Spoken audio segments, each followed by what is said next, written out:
What's good, everybody? Good morning. Good morning. I was gonna use my phone. Fuck. But my phone obviously is dying, so I gotta charge it. So today's video is about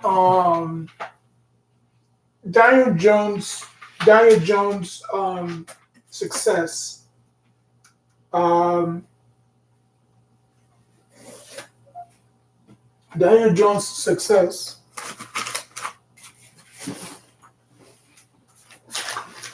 Now,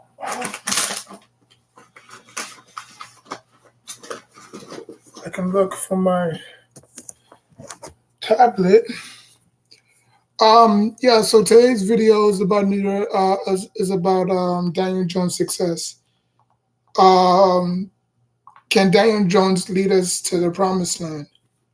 You know, um, can Daniel Jones lead us to the promised land?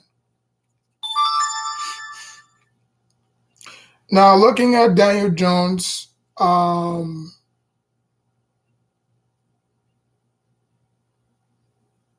looking at Daniel Jones' career, okay. Um,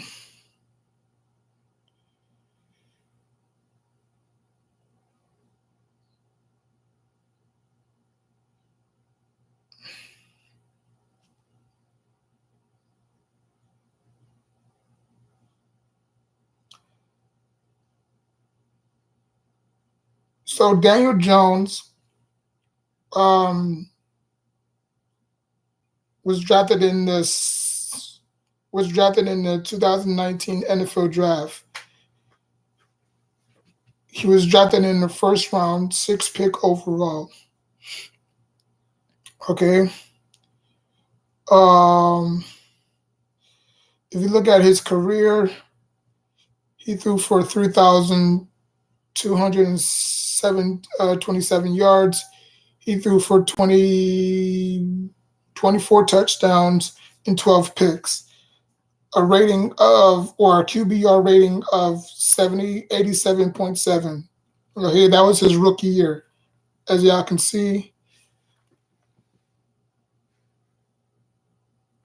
okay, his second year, he completed his rookie year. He completed 61.9% of his passes or his completions.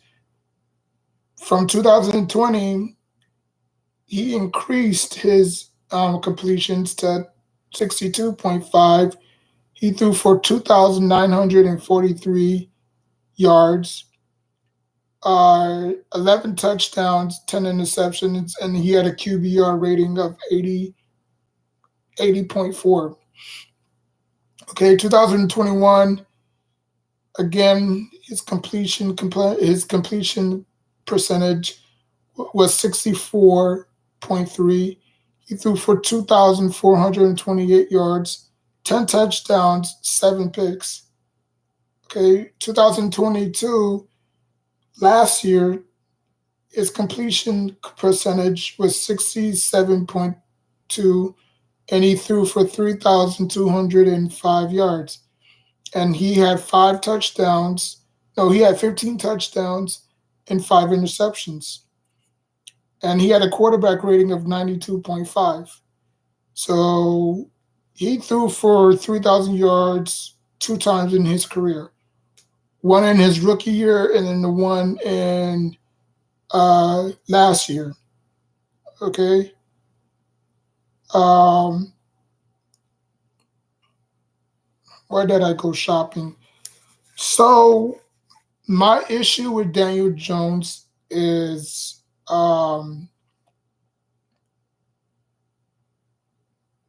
my issue with Daniel Jones is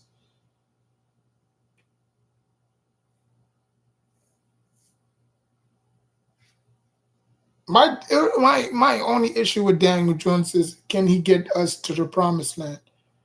You know, that's the only concern I have of him. Okay.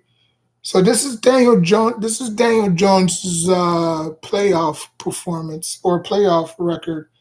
Okay, so Daniel Jones has a passer rating of 87.8 with 432 436 yards, two touchdowns and one interception in two games in the playoffs in his career. Now, obviously, that one interception came from the Philadelphia Eagles. Uh, he got sacked 8 times. Okay, um, he threw for two touchdowns, 436 yards. He completed 62.9% of his passes. He completed 39 and attempted 62, and he only played for two teams. I mean, two games. My bad. Um,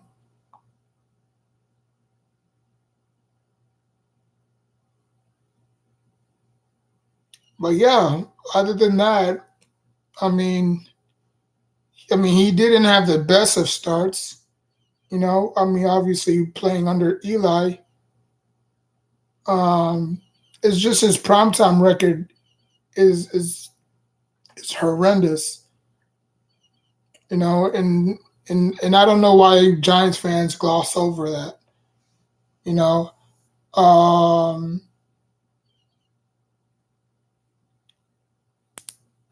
now this is Daniel Jones's primetime games. You know, and the New York Giants have a lot of primetime games this year, right? So Daniel Jones' record of 21, 32, and 1 in his career,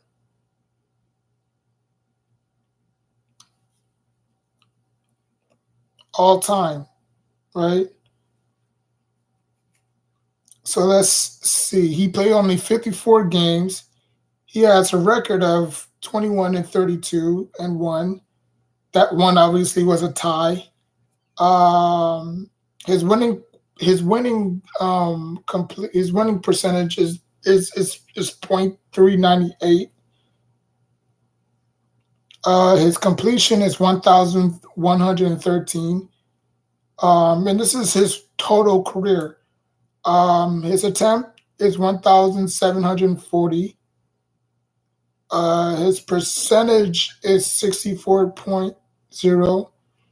He threw for 11,603 yards. He averaged 6.7 yards. Um, he throws for 214.9. He has a total of 60 touchdowns. That's a 3.4 touchdown percentage. He threw for 34 interceptions. His interceptions is a 2.0. He got sacked 149 times.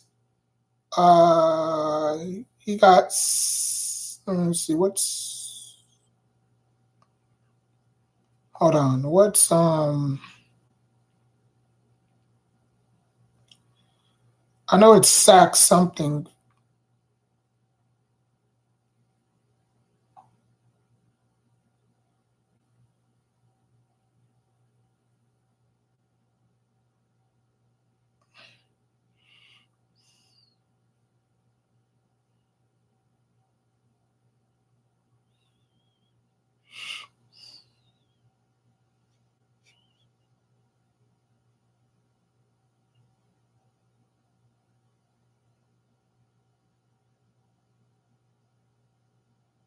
Okay, so sack yard is the number of yards lost due to being sacked. Okay,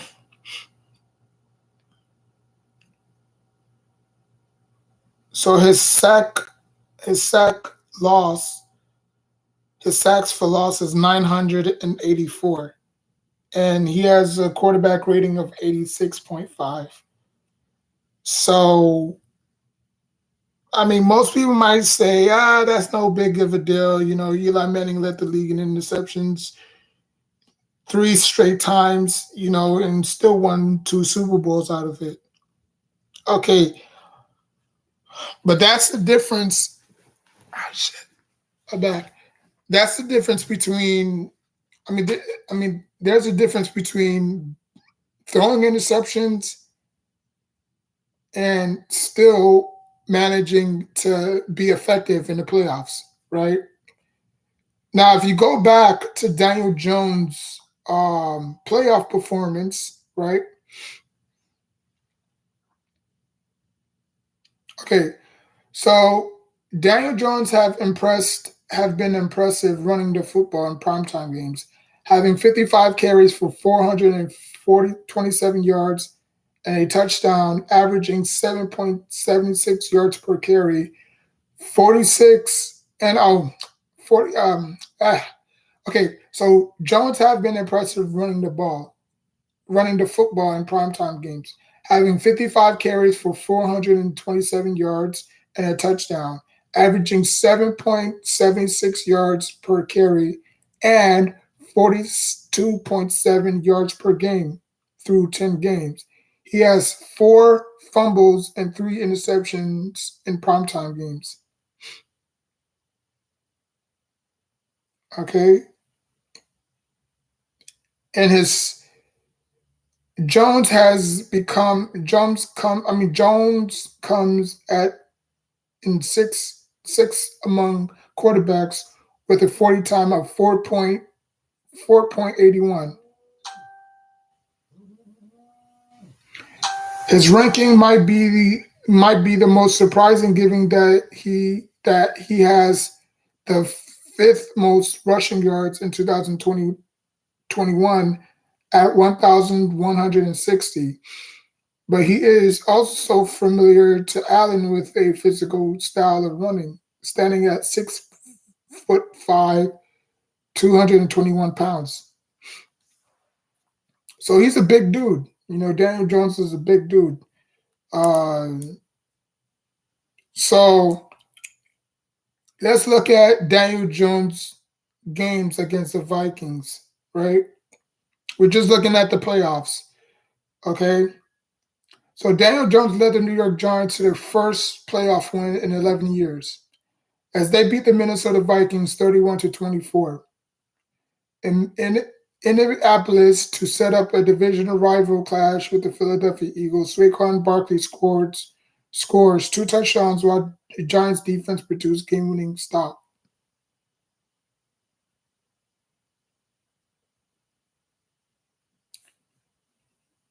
And then we're gonna go to stats, which I'm not really a stats guy. I've never been a stats guy, but we're gonna go by the numbers. Okay, we're gonna go by the numbers. What do the numbers tell us about Daniel Jones? We can look at the good against the Vikings, and then we can look at the bad against the Eagles. Okay, because obviously, as good as Eli Manning was, he too struggled against the Eagles a lot. Um, it doesn't really say here. Okay, there it goes. All right, so and this is it right here. Hold on, let me squeeze it out real quick. See if I can make this bigger.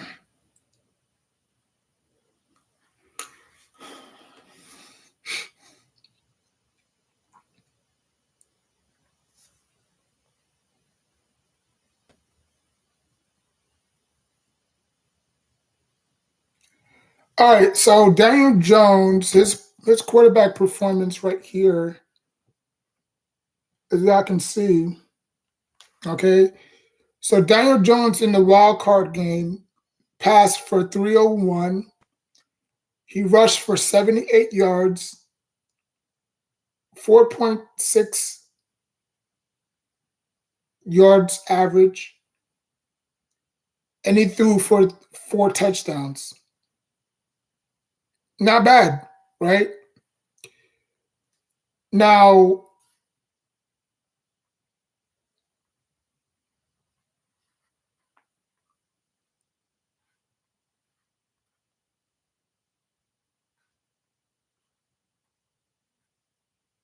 now this is where reality comes into play, right?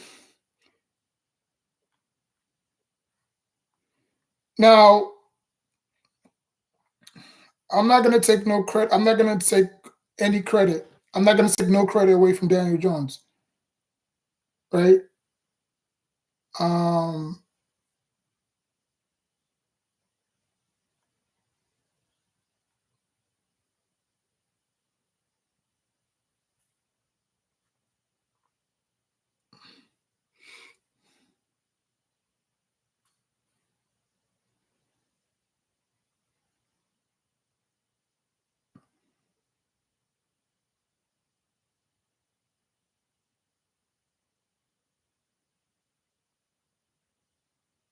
Now, the Vikings defense was trash last year, right? Everybody knew that. That's why the Vikings was always in these type of games because of, obviously, because of their offense, right? The Vikings were viewed in excellent fashion by PFF in run defense, finishing second in the NFL with a grade of 85.4. They were only behind the Los Angeles Rams, right? So how can a defense that good last year allow Saquon Barkley to run amok, right? So the Vikings offense, ranked fifth. Hold on. I don't know why.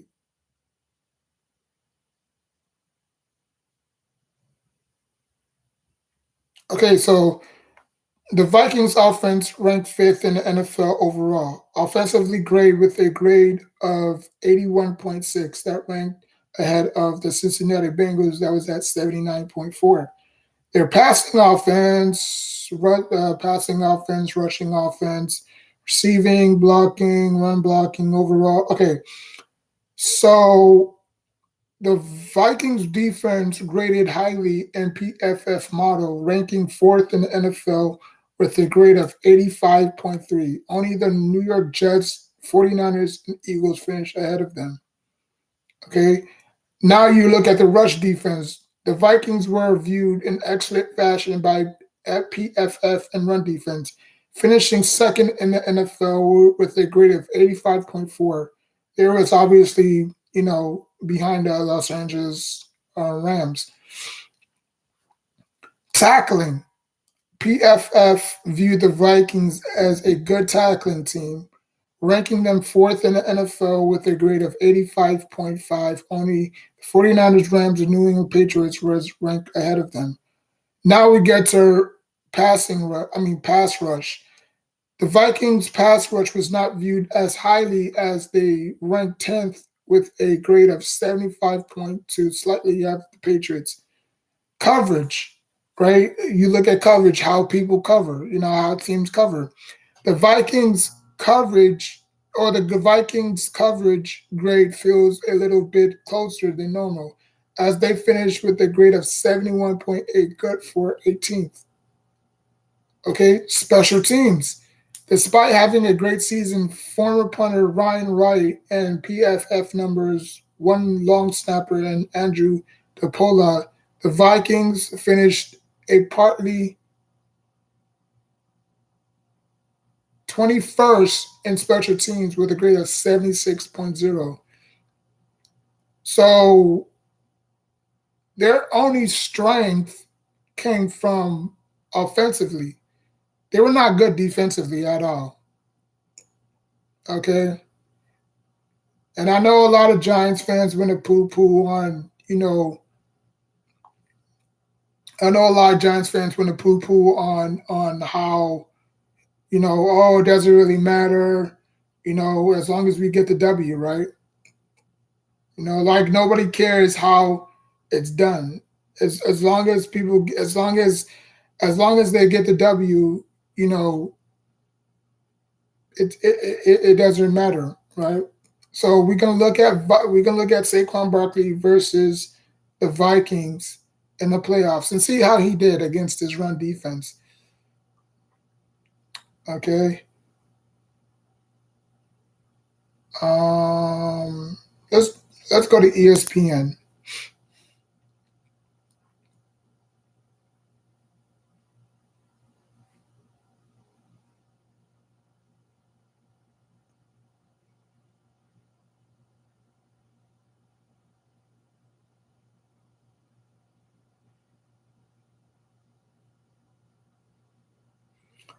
Let's go to stats.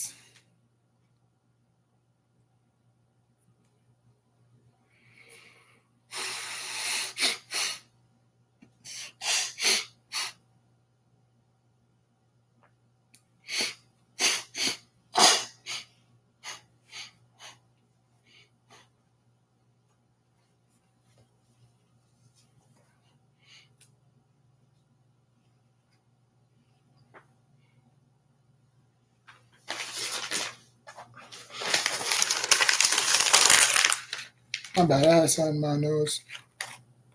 All right, so postseason.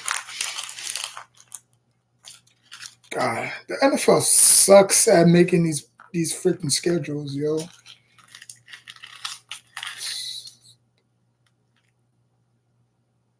The NFL does not do a good job of making these schedules at all.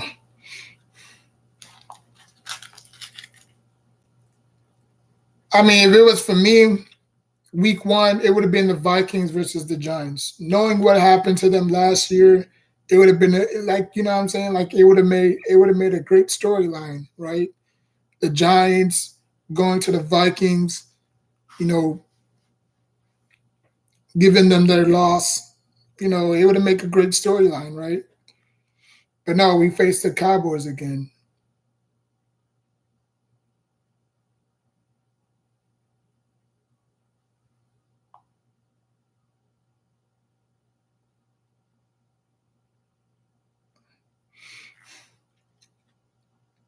Okay, so this is the postseason of the New York Giants. Okay, this is the postseason of the New York Giants.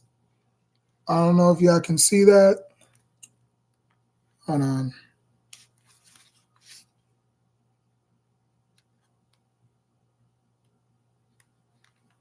This is the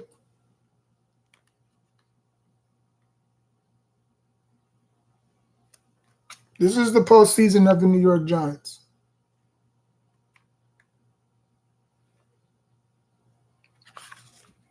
Okay, so Daniel Jones, no, not Daniel Jones. Barkley played in two games. Obviously, Philly and the Vikings. Daniel Jones, not Daniel Jones. Saquon Barkley carried the ball 18 times for 114 yards. His longest was a 39. He had two big plays and he scored two touchdowns, no fumbles. Okay.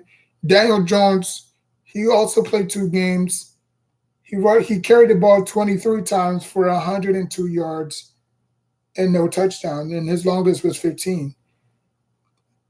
Barkley averaged 6.3 and Jones averaged 4.4. Matt Paredes obviously rushed for seven carries for 31 yards. Brightwell one carry for 10 yards. Slayton did a little bit of a rushing, one rush for 3 yards, and their total was 260. And they carried the ball 50 times because 18 plus 23 plus 7 plus 1 is obviously 50.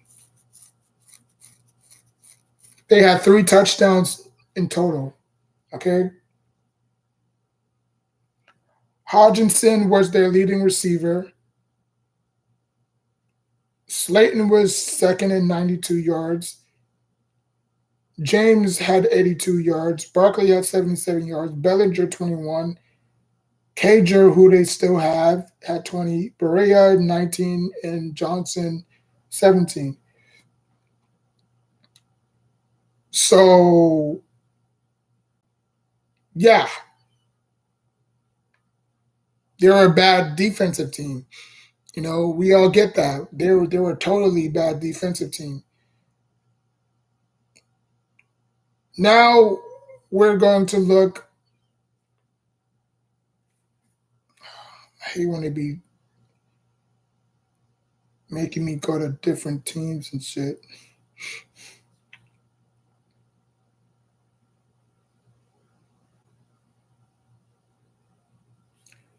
Now we're gonna go with the Eagles, right?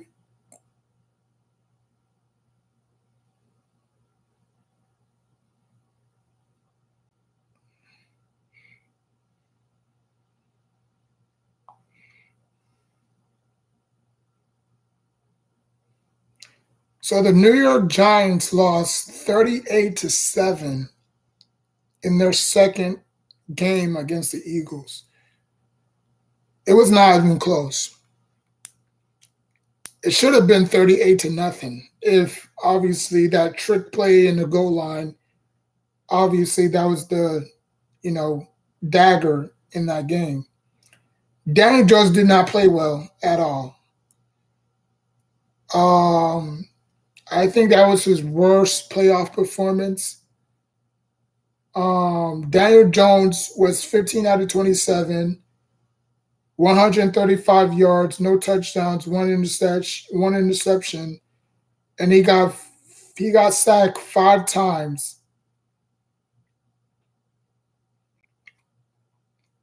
Yeah, he got sacked 5 times. No, hold on, 5 of 26. Okay, I read that wrong. He got sacked 5 times on 26 yards or more. Okay, Barkley had 9 carries for 61 yards, no touchdowns. His longest was 39 yards. Daniel Jones rushed the ball for 26 yards, 6 carries, no touchdowns. Okay, you look at Jalen Hurts; he was 16 out of 24, 154 yards, 2 touchdowns, and he was only sacked 1 time for 6 yards, for loss of 6 yards. Gaineswell crushed us with 12 carries for 112 yards, 1 touchdown. Sanders, who obviously is not on the team no more, he rushed for a carry. He rushed for 17 carries for 90 yards, no touchdown. Um, no New York Giants receiver even cracked the 70 mark yards. Richard Jamie had 51 yards. Saquon Barkley had 21 yards. Matt Berea had 19. Marcus Johnson had 17. Lawrence Cager had 16. Darius had 4 yards. Bellinger had 4 yards. Isaiah Hodgins was a no-show. He had 1 reception for 3 yards.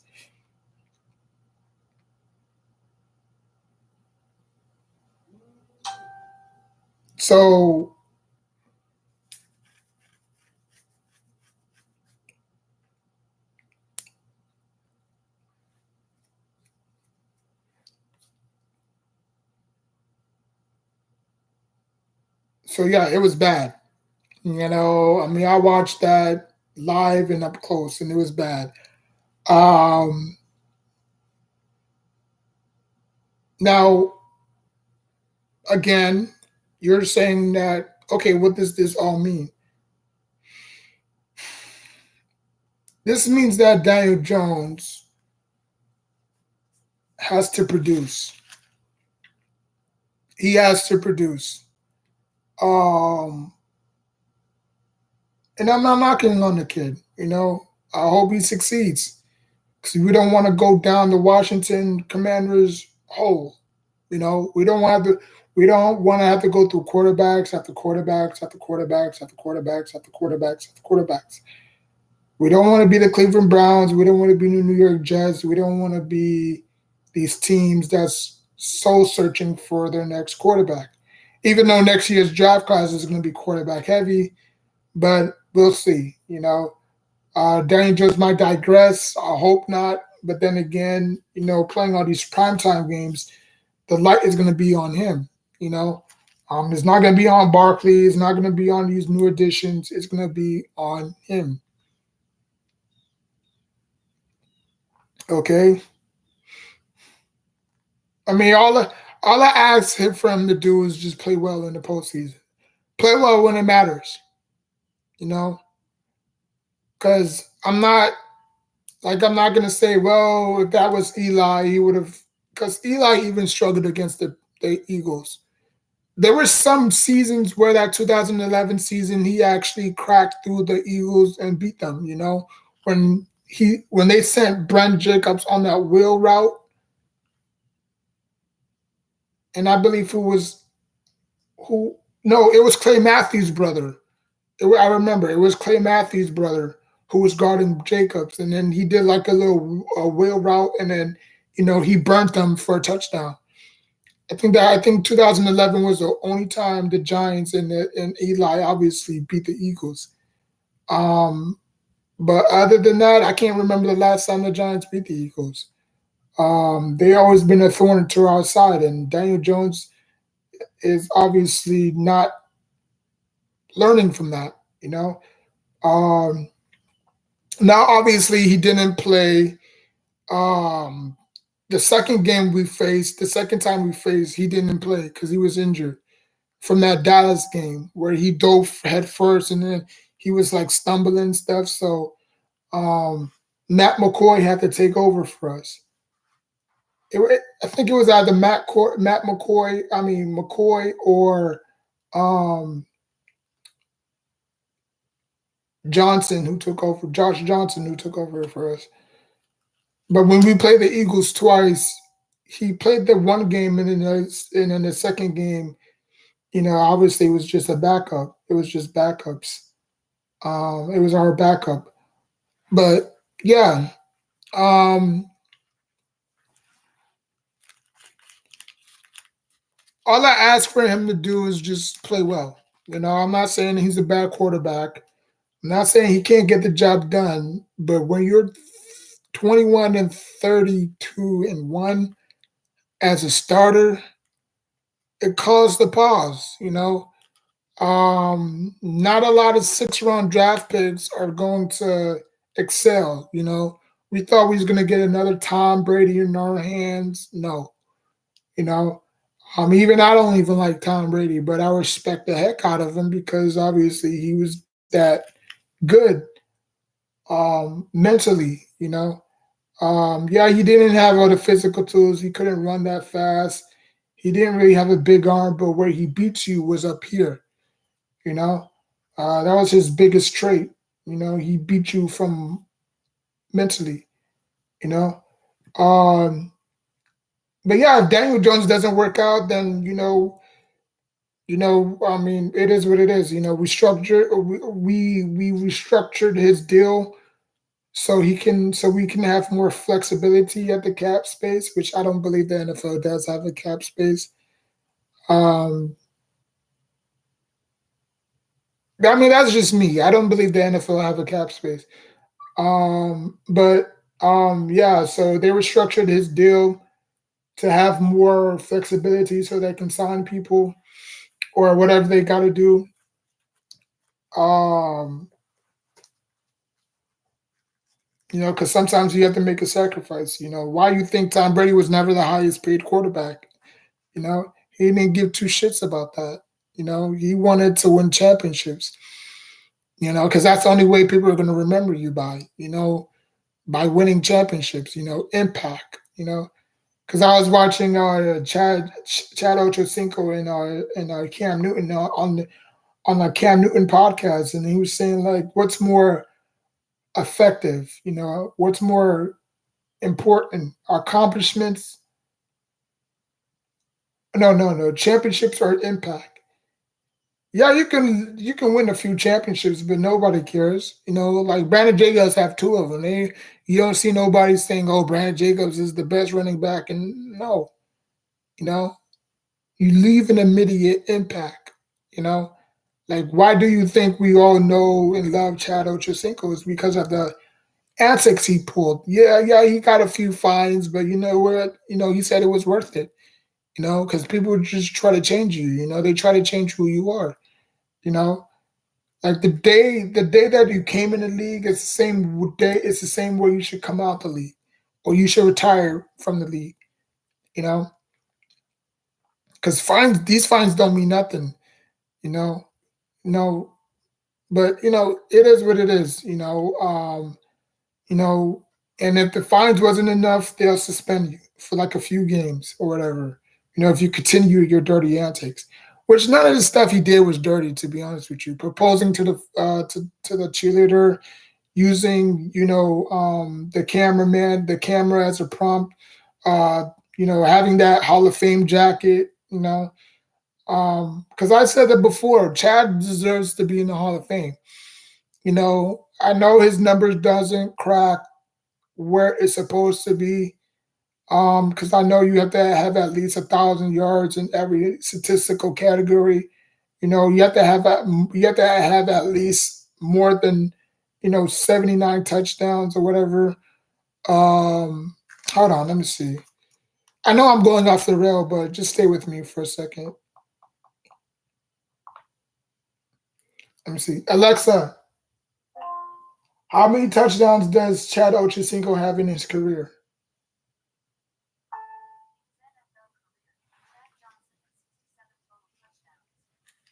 67? 67. That's not even gonna crack it. You like as a receiver, you're supposed to have at least 100 or 102 or 103 touchdowns. But then again, the system he was playing with, the offensive coordinators he was playing with, they didn't force feed him. They didn't force feed him the ball, because he had T.J. Ushmajada, he had Simpson, um, and he had a few other receivers plus his tight end that he was playing with, alongside Carson Palmer, who was always hurt. So he was playing with you know he was playing with the quarterback he was playing with, and then outside of that, he made one Super Bowl appearance, and that was it. Against Tom Brady. Yeah, he played with Tom Brady. I believe that was Super Bowl 46. Yeah, I believe that was Super Bowl 46. He caught that one touchdown. No, he caught that one catch, and he went out of bounds. I remember that game. But yeah, I mean, as a wide receiver, you have to have more than 66 or 67 touchdowns. But I believe Chad Johnson should be in the Hall of Fame. Um, but yeah, Daniel Jones, you just got to show up. He just got to show up. Now he's 1-1 in his in postseason, right? Obviously, that one win against the Vikings, and that one loss against Philly. He threw for two touchdowns, one interception, and he threw for 436 yards. So he's not bad in the playoffs. It's just in primetime games, he's just bad. He digress. So let me know what y'all think about Daniel Jones. Can he be the future for this team, or do we have to go out and draft another quarterback and groom him? You know, um, I hope not. I hope Daniel Jones can win at least one Super Bowl here. Um, because I say this, with all these new pieces, it's gonna take time. I wouldn't be surprised if they get all they act not really act together, but chemistry down pat. Because obviously playing three preseason games is not enough. It's not enough playing three preseason games is not enough. You know, Waller didn't even play in the first two. I think he played in the last one. Um, so that's not enough playing time. Now you could say, well, they do practice. They do that. So I don't know how much time.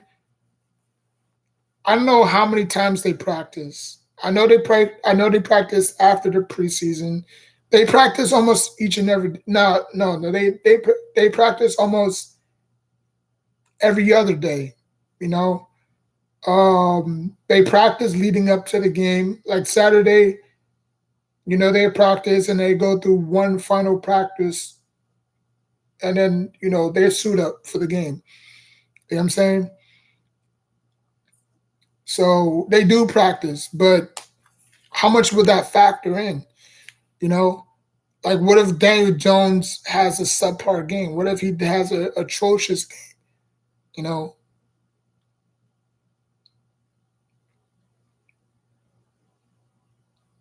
it is what it is. Like I'm not gonna come on here and bash him and bash the team, like some Giants fans will do. Um, because for me, I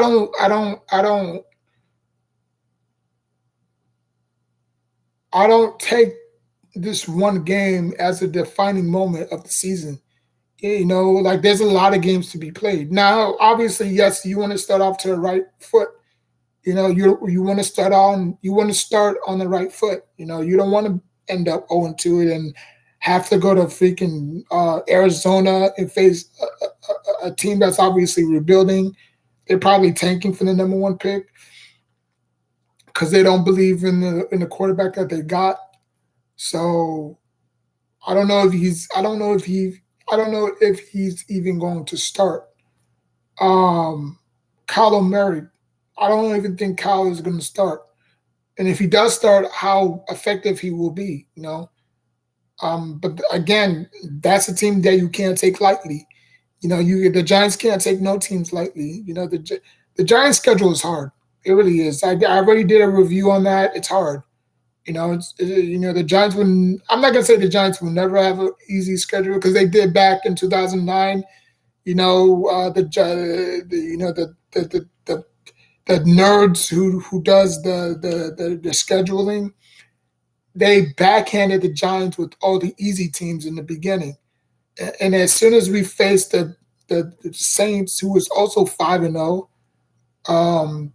we lost, and then that one loss turned to like five. And then after that, we broke the streak against the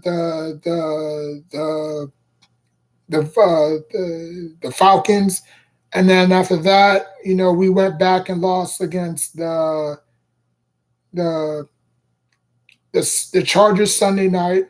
We lost against we lost against the Chargers, the Broncos, and the Cardinals.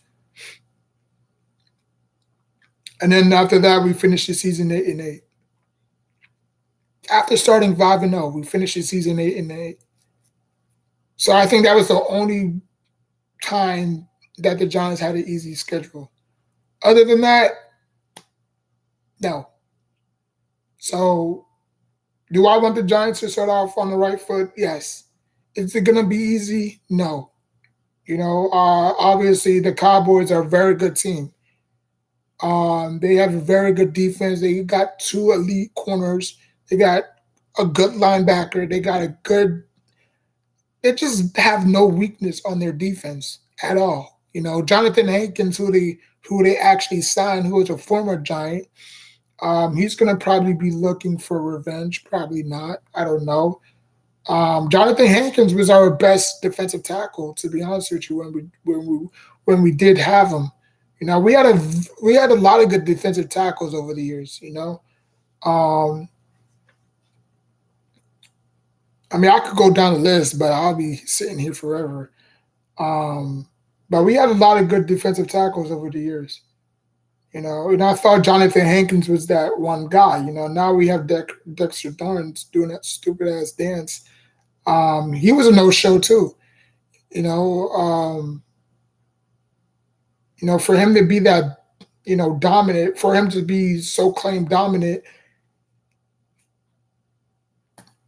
he was supposed to have a good game. Now, I'm not saying that he's supposed to dominate every single time that he touches the field, but when you claim to be that guy, you're supposed to be that guy. You know what I'm saying? So, yeah, it is what it is. Tonight, not tonight. Obviously, we got football Thursday night or whatever if you want to call it Thursday night. I don't think Thursday night kicks off September 16th, I believe. So that's not really a Thursday night game. It's more of a kickoff game. Um, but yeah, I mean, I don't know. I the Giants and the Cowboys is not going to be a high scoring game because it's a divisional game. I think it's going to go right down to the wire. It's going to be a low scoring game like usual. Um, but yeah, and Eli never had the opportunity to play home, which is crazy, you know. So the line has shifted. The Giants are favored in that game. So for all you bettors out there, all you got to do is just pick the Giants to cover. If the Giants even score a field goal, you already won. Because for them to cover, they have to at least score 21 or 21 or 17 points from them to cover.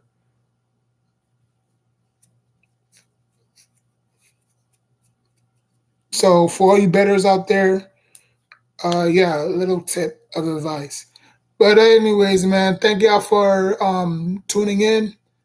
I'll try to go live as much as I can. Because obviously my phone has a little problem. I need to get a new phone because the phone on my storage is kind of crappy. You know, if I record too long, it'll stop, recording. Unless I do it on my shorts, that's the only time I can obviously do it. But let me know what y'all think about Daniel Jones. Is he the hope and savior for the New York Giants, or will the New York Giants have to go out next year and shop for a new quarterback? Um, I already have the Giants going 7-10. It's not going to change my mind. Um, I have the Giants actually going 2-0. I already said it in my other video. I already said that on my video, on the video that the Giants schedule released. So if you want to go over there, y'all can go on my videos and I think click the popular one and it should show. It should show. It should pop up. Um, and then yeah, just go over there and check it out. And because I already have the Giants going 7-10, I think the Giants is the. I think the Giants is gonna digress a little bit, and then after that, next year they're gonna come back fully comfortable, with their scheme. Because the thing is, when you have all these new weapons, it's gonna take a time. It's gonna take a few games. It's gonna even take another year for them to actually gel. You know, like we all know how strong the offensive line is. Um, like we still figuring out who's X, Y, and Z in the receiver core. We like, do we really need a number one? Not really. Because Eli Manning never had a number one receiver. I mean, outside, I mean, they were consistent in liability receivers. They were your number ones. They weren't your Chase Jeffersons or your Jeffersons, your Chase, what I'm saying, your Cooper Cupps, your Tyreek Hill. If you want to call Tyreek Hill number one, I'll call him a number three. He's not really a number one. Um, but we don't have those type of guys, right? Like, do we really need that? Because obviously, um, when we won our two Super Bowls, yeah, Victor Cruz, you could say Victor Cruz in the second one was our number one. Knicks, Manningham. The first time we won it, we had Toomer, Smith, and Plaxico. You could say Plaxico was our number one, two, team, Toomer, three, Smith. Um, but yeah, but we don't really need a number one receiver. We really don't. And then I see a lot of rumors that we should shop for Mike Evans. You know, trade everything that we got or trade some things that we got from Mike Evans. You know, Mike Evans will help. I'm not gonna lie. I mean, we would have Hodgkinson, Slayton, Mike Evans, Sterling Shepard, and Jalen Hyatt. Our receiving core wouldn't be that bad. But again, once you have a number one receiver, it takes everything away from your offense because you have to put everything in that, like you have to, focus on that one receiver, like you're not spreading the ball like, Patrick Mahomes did when they let go of Tyreek Hill, he was just spreading the ball around, everybody getting theirs, like he was not really focusing on just one receiver. You know what I'm saying? Because it kind of handicapped them a little bit, because do you really think Tyreek Hill is a number one receiver? Yeah, he's fast, but he's not gonna get you those 50-50 contest balls, you know. So let me know what y'all think. Like, comment, subscribe. I'm gonna try to find a thumbnail because every time I do find a thumbnail, it's people saying that it's too big or it's not the right size. So yeah, so like, comment, subscribe. Until next time, take care of yourself and each other.